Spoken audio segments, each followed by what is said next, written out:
Salut à tous, j'espère que vous allez bien. On est enfin de retour après quasiment un mois d'absence pour l'avant-match de Monaco OM. Premier match de la dernière édition de la Coupe de la Ligue au passage, puisque vous le savez, elle sera supprimée l'année prochaine. Et visiblement, ça fait de peine à personne et je les comprends. Et pour les 16e de finale, l'OM sera opposé directement à l'AS Monaco, match qui aura lieu au stade Louis II demain soir, ce mercredi du coup, à 21h05 et ce sera diffusé sur France 3. Avant d'entrer dans le vif du sujet, n'oubliez pas de nous donner votre pronostic avec le score exact dans l'espace commentaire. Un seul pronostic par personne, je le rappelle. Les bons pronostiqueurs seront mis à l'honneur dans le prochain avant-match. N'oubliez pas de vous abonner et à me suivre sur les réseaux sociaux si vous ne voulez rien louper de l'actualité de l'OM et de l'actualité de la chaîne, savoir quand je sors une vidéo ou quand je vais faire un live. Et n'oubliez pas de mettre un petit like si la vidéo vous a plu, c'est important pour le référencement et ça aide beaucoup la chaîne dans son développement.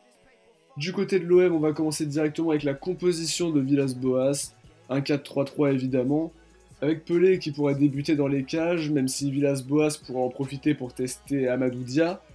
À droite, on pourrait retrouver Hiroki Sakai. En charnière, Alvaro pourrait retrouver sa place de titulaire aux côtés de Boubacar Kamara. À gauche, Jordan Amavi devrait retrouver aussi sa place après une entrée en jeu plutôt pas mal contre le Paris Saint-Germain.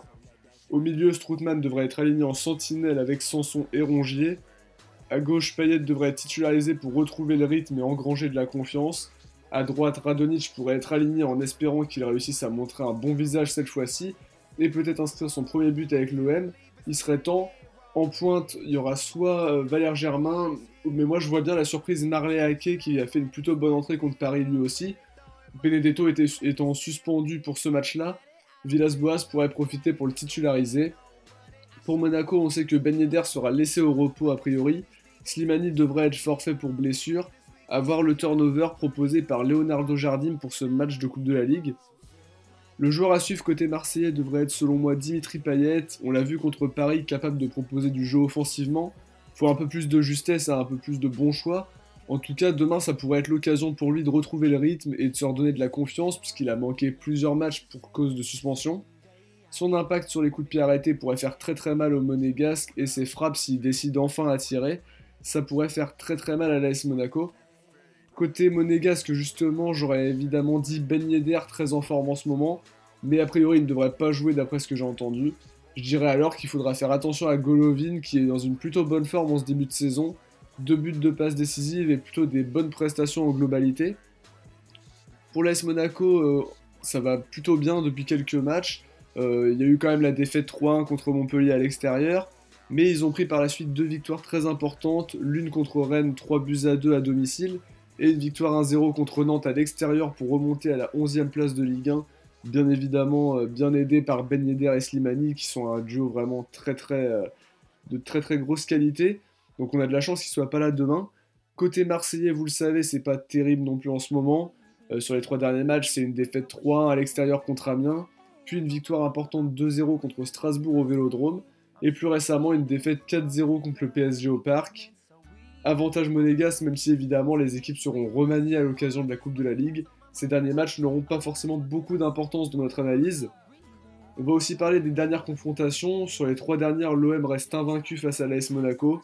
D'abord une victoire 3-2 à Louis II, puis un nul 1 partout au Vélodrome, et enfin plus récemment une victoire 4 buts à 3 en championnat cette saison à Louis II. Avantage psychologique marseillais, même si cette statistique ne veut pas dire grand chose, étant donné les changements des effectifs. Pour mes pronostics, je miserai une victoire de l'OM qui aura à cœur de se racheter après la première mi-temps désastreuse au Parc des Princes ce dimanche. Ils voudront montrer un autre visage et les Monégasques auraient raison de se méfier. Je vois bien une victoire par 2 buts d'écart et plus précisément une victoire 3-1 de l'OM. En buteur, Payet pourrait inscrire son but ainsi que Germain pour qui il existe évidemment un doute. Est-ce que ce sera Ake ou lui qui sera titularisé en pointe? Germain ça paraît plus probable, mais j'aimerais bien qu'Ake puisse avoir son temps de jeu, il montre de bonnes choses et ce serait un peu une belle récompense quand même. Pour Monaco, je vois bien Gelson Martins ou Augustin en buteur pour ce match de Coupe de la Ligue, même si on sait qu'évidemment les équipes seront remaniées et ma compo probable est peut-être pas la bonne. On verra bien comment ça va se passer. En tout cas, bravo à Aqua et à Moussa Bounouche qui ont bien pronostiqué le 3-1 d'Amiens OM, parce que c'était le dernier avant-match que j'avais sorti avant la petite pause qu'on a faite. Bien joué à vous en tout cas les amis, et n'oubliez pas de mettre votre pronostic avec votre score exact dans l'espace commentaire. Les bons pronostiqueurs seront évidemment mis à l'honneur dans le prochain avant-match. C'est déjà la fin de cette vidéo, merci de l'avoir visionnée, on se donne rendez-vous demain soir pour le débrief sur la chaîne. Ciao, portez-vous bien et allez l'OM.